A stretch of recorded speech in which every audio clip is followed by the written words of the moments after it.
อ่าพี่น้องเนาะหลังจากกลับมาแต่บวชทั้งลูกเบอร์ซีเนาะพี่น้องเนาะทางวลากะแบะมาเฮือนเนาะมาซื้อข้าวของให้แม่เนาะก็คือเป็นไม้เชอร่าพี่น้องทางวลากะสิได้เปลี่ยนอาณาแป้นเนาะแป้นมันดอกเนาะพี่น้องมันดอกมันหลายปีหลายผ่าหลายปีพี่น้องเนาะมันก็ดอกรายการสิได้อาณาซื้อไม้เชอร่าเนาะอันน่ะเอามาให้แม่อันนี้ก็เป็นจุดประสงค์ของผู้ใหญ่ที่เพิ่นช่วยเหลือมาเนาะคือบุญคุณของอันแม่ตู้เนาะพี่น้องแม่ตู้ USA เนาะที่ว่าเพิ่นช่วยทางครอบครัวบาลาเนาะพี่น้องเนาะกะบ่มีหยังสิตอบบุญแทนคุณเพิ่นพี่น้องโอ้ยเพิ่นก็ช่วยบาลาหลายเนาะทั้งค่าอยู่ค่ากินแล้วก็แถมยังช่วยทั้งอันครอบครัวบาลาคือทั้งแม่บาลาเนาะเฮือนซานพี่น้องเนาะสบายดียายสวัสดีแม่เป็นจะได้ดีใจเลยยิ้มแฉะแล้วเนาะดีใจเลยโดยไม่ได้หลบฝนแล้วบาทเนี่ยได้หลบฝนเนาะมันเปื่อยแห้งบ่มันดอกมันคู่ลงเองอยู่หันเนาะลงเองพวกเยี่ยมก็ลงเองโดยพวกเยี่ยมก็ลงเลยลงข้างนึงไปเบิ่งไปเป็นแนวใดโอ้ยพี่น้องไงเนาะขึ้นไปเบิ่งอยู่เทิงพี่น้องไงอันนี้กาลูกติ่งพี่น้องเลยลูกติ่งบ้านอันนี้ก็ได้เนาะพี่น้องเลยเขามาในเฮือนกับมึงดูสภาพเฮือนซ่านพี่น้องเลยฮะมันโยดลงมาเอากล่องโพมพี่น้องเลยนี่ฮะกะคุได้เฉดจันไดพี่น้องเลยก็ต้องขอบคุณแม่ตู้เนาะนี่มันดอกแห้งเลยนี่พี่น้องเลยนี่คุออกยาวๆพี่น้องเลยนี่ตัวนี้ก็นี่เนาะมันดอนออกวันเลยอันนี้ประตูนี่หล่นลงเองติยายโอ้ยพี่น้องเลยก็ต้องขอบคุณแม่ตู้เพิ่นอันนี้ใส่อันนั้นเนาะนี่โอ้มันดอกวันแล้วตัวนี่แม่นี่สิไปเบิ่นแหละโอ้ยของเนี่ยนะนี่คู่เบิ่นแหละเนาะมันสิได้ใส่ไม้ตัวนี้ใหม่โอ้ยพี่น้องเลยขอบคุณแม่ตู้เด้อที่ดูแม่ตาเนาะนี่โอ้ตัวนี้กะนี่เนาะโอ้ตัวนี้แห้งดอกครับนี่พี่น้องไงทุ่งยางใส่นี่แหละพี่น้องเอ้ยถ้าบ่ได้สายพานก็ออกไปเลยเนาะทางหัวผมมันหลายปีพี่น้องอันนี้ก็ซื้อเฮือนเก่าเขามาเนาะสมัยตั้งแต่บ่ล่ะยังน้อยพี่น้อง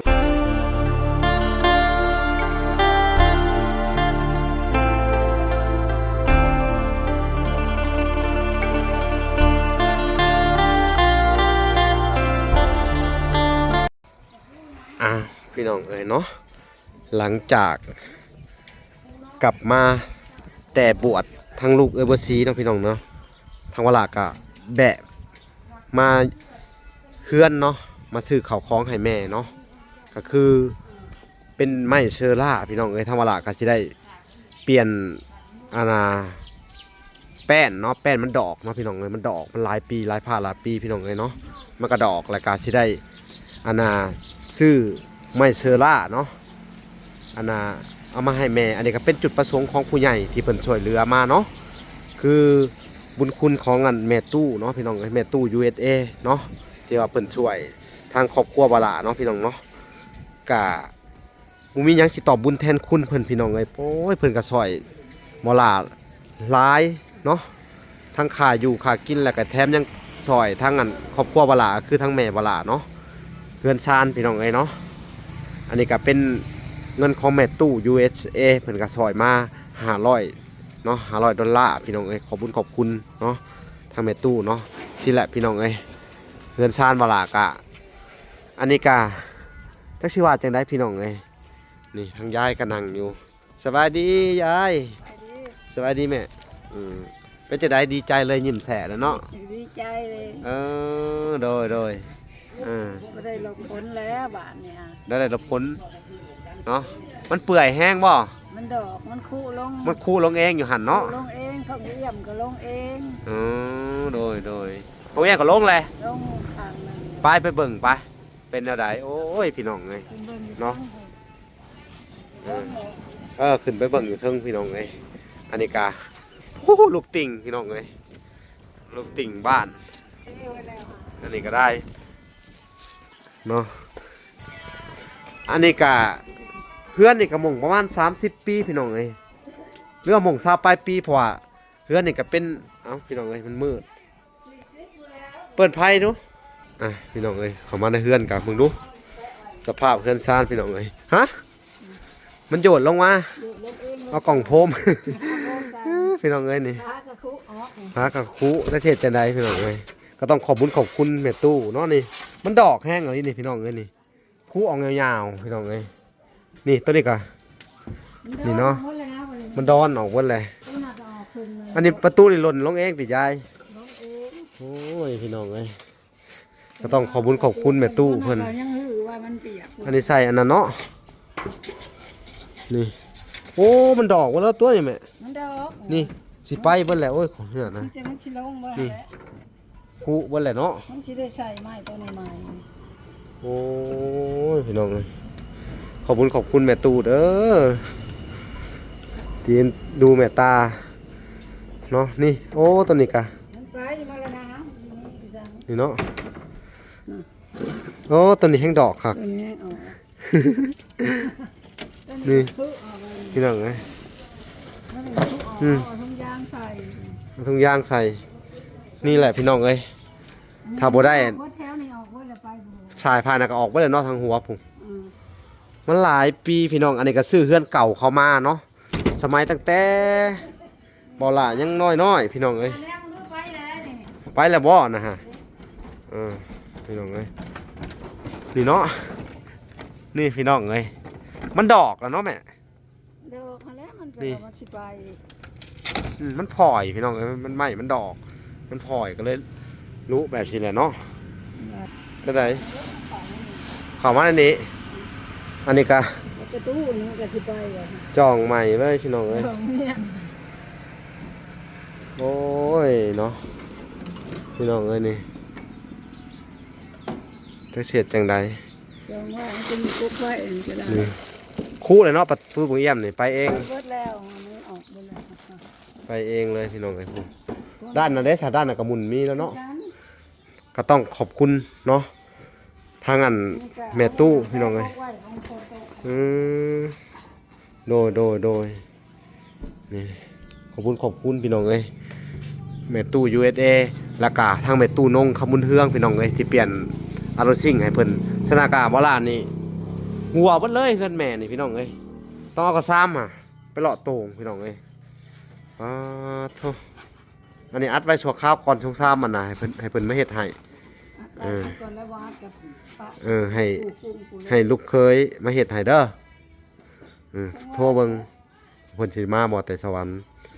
เนาะพี่น้องเอ้ยนี่แหละพี่น้องเฮือนชานบ่ละก็ได้ก่อนอื่นเบิดก็ต้องขอบคุณทางอันแม่ตู้ USA พี่น้องเอ้ยที่ว่าช่วยเหลือทางนี้ก็ฮะ อันนี้มันก็ห่างย่างมันสิลง โอ้สิลงแหละเนาะพี่น้องเอ้ยตัวนี้ก็ยังโอเคอยู่พี่น้องเอ้ยนี่แหละเฮือนชานก็สิประมาณนี้เนาะพี่น้องมันเป็นเฮือนนั่น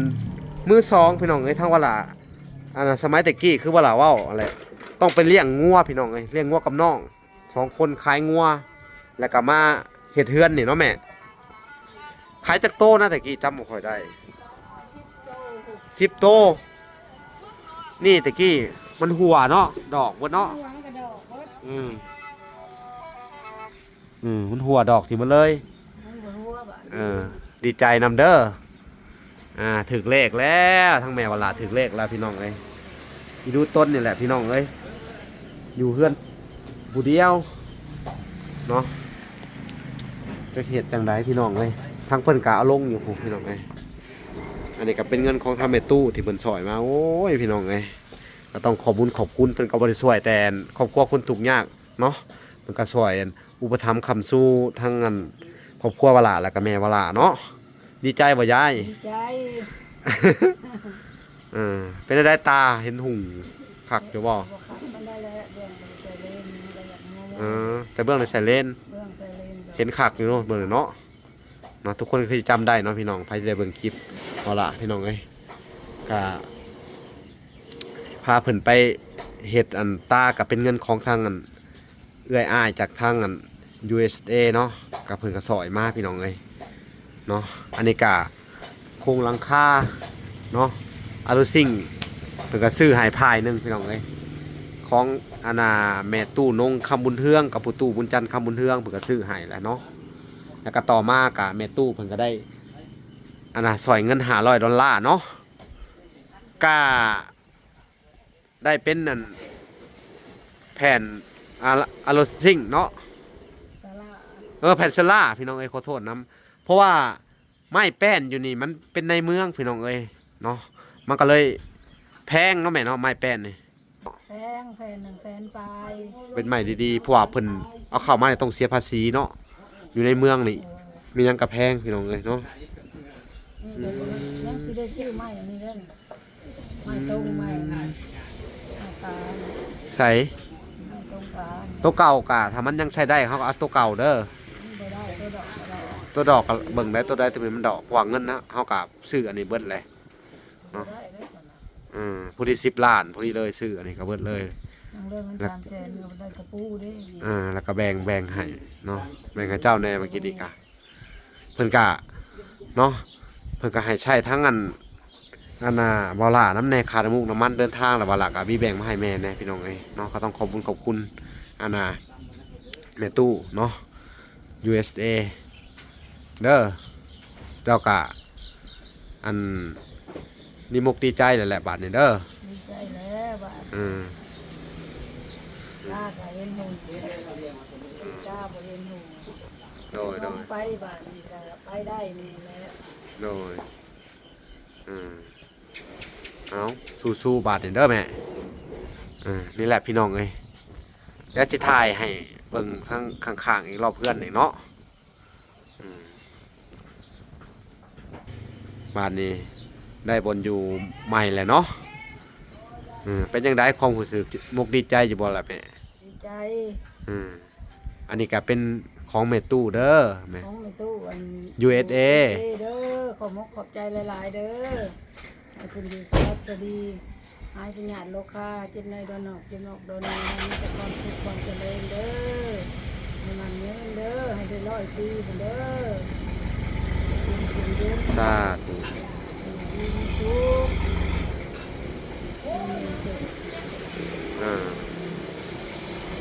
เอาโอเคก็ดีมกดีใจนำแม่เนาะพี่น้องเอ้ยทั้งแม่วลากะมื้อนี้กะซื้ออันนั้นมาเซอร์ไพรส์เพิ่นเนาะพี่น้องเนาะทีแรกกะเพิ่นก็บ่ได้ฮู้ดอกพี่น้องเอ้ยก็เลยซื้อมาเซอร์ไพรส์เพิ่นเนาะจักสิเฮ็ดจังไดพี่น้องเอ้ยวลากะได้สิค่อยเฮ็ดค่อยเป็นค่อยไปเนาะได้ซำนี้กะอดช้าเอาก่อนพี่น้องอย่างน้อยกะให้มันได้สักพายหนึงเนาะดีใจเด้อเฮากะพี่น้องเอ้ยสักเสียจังใดพี่น้องขอบคุณจนว่ายังบ่ออกทางวลาก็ได้บ่คิดบ่ฟันเนาะว่าเพิ่นสิได้ช่วยอันน่ะทั้งแม่วลาน้ำแน่พี่น้องเอ้ยเนาะคือวลาเว้าไปทุกๆคลิปนั่นแหละพี่น้องเอ้ยถ้าบ่มีเพิ่นเนาะแล้วก็บ่มีผู้ใหญ่อันช่วยเนาะทางวลาก็บ่มาฮอดขั้นนี้เนาะบ่ได้ไปช่วยหลายๆหม่องหลายๆบอนเนาะเอ้าก็ขอให้ถ้าเป็นตู้เพิ่นเนาะอยู่ดีมีแฮงเนาะความเจ็บอย่าได้ความไข่อย่ามีเด้อทางเป็นตู้ก็ได้เนาะ ความเจริญ สาธุเนาะอันนี้ก็เฮือนนี่ก็นะพี่น้องเอ้ยสมัยตะกี้เนาะเป็นเฮือนเก่าเขาเนาะแม่เนาะแล้วก็ เงินเก่า ขายงัวมาจากโตนะ 10 โตค่ะ 10 โตตะกี้ก่อนหน้านี้ฮะขายงัวสิไปซื้อไม้สิไปซื้อไม้ซื้อเฮือนเนาะแต่ว่าเป็นจังไดคือว่าทางตลาดตั้งแต่น้อยๆจำความได้เนาะก็มีโจรมาหลักเงินบ่ เงินผมไปหลักมาโจรผมมาหลักเอาสร้างเงิน300,000 300,000ตะกี้นี่ซื้อเฮือน สามเพื่อนได้หลังหนึ่งคนแล้ว 300,000ตะกี้เห็นไหน อืม อ๋อโจรมาหลักเอา300,000ตะกี้ เออ นอนบ่ฮู้เมื่อพักประตูบ่มีเด้เฮือนบ่มี ตะกี้อยู่ในใช่แม่อยู่ในกระต๊อบเลยเนาะ ในกระต๊อบเลยเนาะ ซับภาคเนาะ เฮือนภาคแล้วก่อนสิได้ยินเขามาเอาแล้วได้ยินบ้านเขาย่าง อืม ย่างเลยก็ว่าโอ้ยเขาเอาเงินไปแล้วอ่ะก็เลยบ่ได้เฮือนบ้าน ตะกี้ยังเวลายังน้อยก็ถูกกันเลยพี่น้องเอ้ย ถูก คือ บ่มีบ่อนไว้พุ่นแหละ เนาะขนาดอิหยังเสื้อผ้าเอาไปโรงเรียนก็ยังงั้นอิหยังเก็บในขยะเอามาให้ลูกบ่ใส่ไปโรงเรียนพี่น้องเอ้ยตะกี้ก็อันพอตายเนาะแม่เนาะตายแต่ยังน้อย ก็แต่น้อยอยู่ โดยก็บ่มีอันบ่มีพ่อมีอันน่ะเนาะบ่มีอัน มีพ่อมีแต่แม่ โดย พ่อ ก็ พ่อ เพิ่น ตายได้ ตายไปนี่30 ปีน่ะ30ปลายแหละแต่ว่าแม่ก็จำบ่ได้เนาะพี่น้อง30ปลายในช่วงนั้นเนาะแม่เนาะเนาะก็ผู้ที่ใหญ่มาพี่น้องเอ้ยก็สำได้สำหนึ่งก็บัดนี้พอเขาหลักเงินเนาะขายงัวแล้วก็มาเลี้ยงงัวใหม่อีกจักปีนะเขาก็จำบ่ได้เลย ไม่ก็หลายปีแล้ว เลี้ยงอีกประมาณหลังจากที่เขาหลักงัวหลักเงินไปเนาะหลักเงินขายงัว เอา7 ปี แล้วก็เลี้ยงมาอีก5 6 7 ปีจะได้ขายอีก10โตเนาะจังมาได้เฮือนหลังนี่เนาะ ได้เฮือนหลังอยู่ ตะกี้ก็อยู่ในกระต๊อบน้อยๆซับภาคอยู่ตะกี้มันมีเฮือดบ่แม่ เลือด เต็มภาคเนาะ เต็มภาค ลูกพันหลายคนพี่น้องเอ้ยตะกี้ก็ได้ลำบากเนาะแต่ตอนนี้ก็ทั้งลูกทั้งเต้าเพิ่นก็อันน่ะบ่มีเวียกเฮ็ดงานทำอะไรบ่มีอาชีพเนาะเรียนก็บ่จบ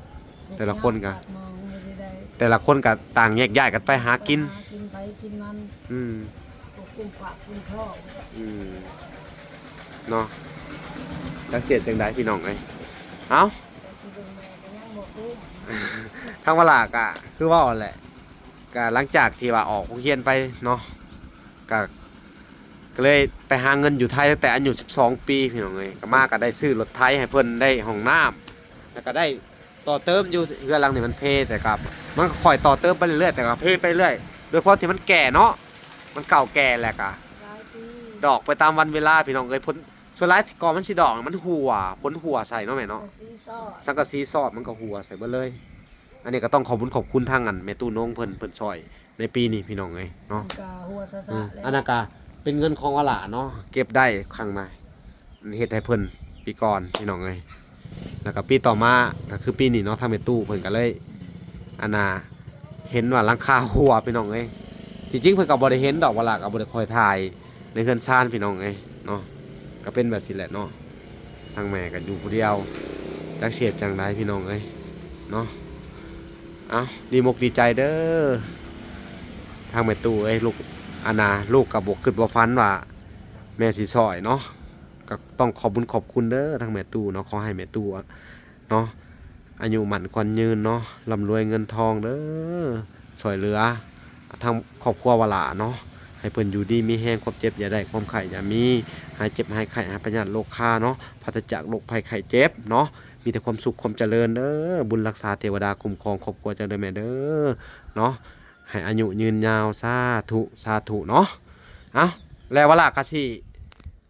ถ่ายรอบๆเพื่อนให้เบิ่งอีกน้อยหนึงพี่น้องเอ้ยโอเคพี่น้องเอ้ยนี่พี่น้องเอ้ยบันไดก็ไฮโซหลีพี่น้องเอ้ยนี่ก็สิเป็นแบบนี้ นี่สภาพอ๋อท้อเนาะนี่บันไดพี่น้องเอ้ยก็สิประมาณนี้แหละพี่น้องนี่มันเก่าแก่พี่น้องเอ้ยเงินแล้วต่อมากอ่ะนี่แหละพี่น้องเอ้ย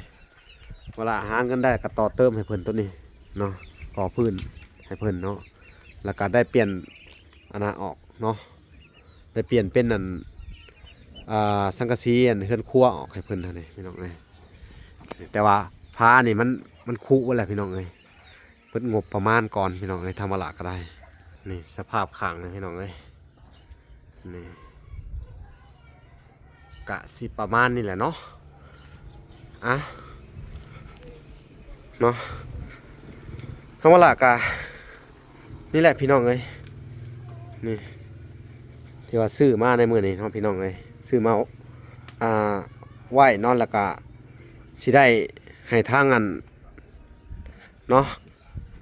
พี่อ้ายเนาะมาเฮ็ดให้เนาะพี่น้องเอ้ยนี่สภาพเปลี่ยนต้นหน้าไฟหลังคาปีนี้แหละพี่น้องเอ้ยอันนี้หลังคาก็เป็นของแม่ตู้นงคำบุญเฮืองกับผู้ตู้บุญจันทร์คำบุญเฮืองพี่น้องเอ้ยซอยว่าล่ะอันนี้ก็บ่มีประตูหน้าต่างหยังดอกพี่น้องเอ้ยเอาใหม่อันนี้อะไรเอาแผ่นสังกะสีครับเนาะอ่ะก็ต้องขอบคุณผู้ใหญ่พี่น้องเอ้ยเนาะทางว่าล่ะก็อันนี้ก็จักสิเฮ็ดจังไดพี่น้องเอ้ยก็เลยมาถ่ายขอบคุณทางแม่ตู้เพิ่นพี่น้องเอ้ยที่ว่าเพิ่นช่วยเหลือเนาะก็มาอัปเดตหยังให้เพิ่นเบิ่งเนาะนี่แหละชีวิตเรื่องราวทางครอบครัวว่าล่ะก็จักสิเฮ็ดจังไดพี่น้องเอ้ยเนาะอุ้ยพอเนาะเป็นลูกกำพร้าแต่น้อยๆพี่น้องเอ้ยยังจำความบ่ได้ซ้ำพอเสียบ่ฮู้จนจำหน้าพ่อบ่ได้พี่น้องเอ้ยปัจจุบันนี่เนาะแล้วก็อันน่ะเฮือนหลังนี่ก็เป็นอันน่ะทางวลาเนาะอันแต่ยังน้อยก็ตั้งแต่ว่าไงจำความได้ก็ไปเลี้ยงงัวแหละพี่น้องเอ้ยกว่าสิได้เฮ็ดเฮือนหลังนี่เนาะคือว่าเอ้ยอ้ายก็แยกย้ายกันไปสินะพี่น้องเหลือแต่ทางวลาแต่ยังน้อยก็ไปหาเลี้ยงงัวเนาะเลี้ยงจนออกแม่แพร่ลูกก็เลยขายจนเบิดซุ่มหนึงเนาะตอนแรกๆก็ถูกโจรหลักเงินไปก่อนว่า300,000 กีบแต่สมัยตะกี้ผมพี่น้องเนาะแล้วก็ปะเลี้ยงอันน่ะเลี้ยงอีกต่อมาพี่น้องเอ้ยหลังจากโจรหลักเงินไปเลี้ยงอีกต่อมาก็ได้อีก10 โตขายอีก10 โตก็พอดีเป็นเงิน 30,000 บาทพี่น้องเอ้ยนี่ขายงัว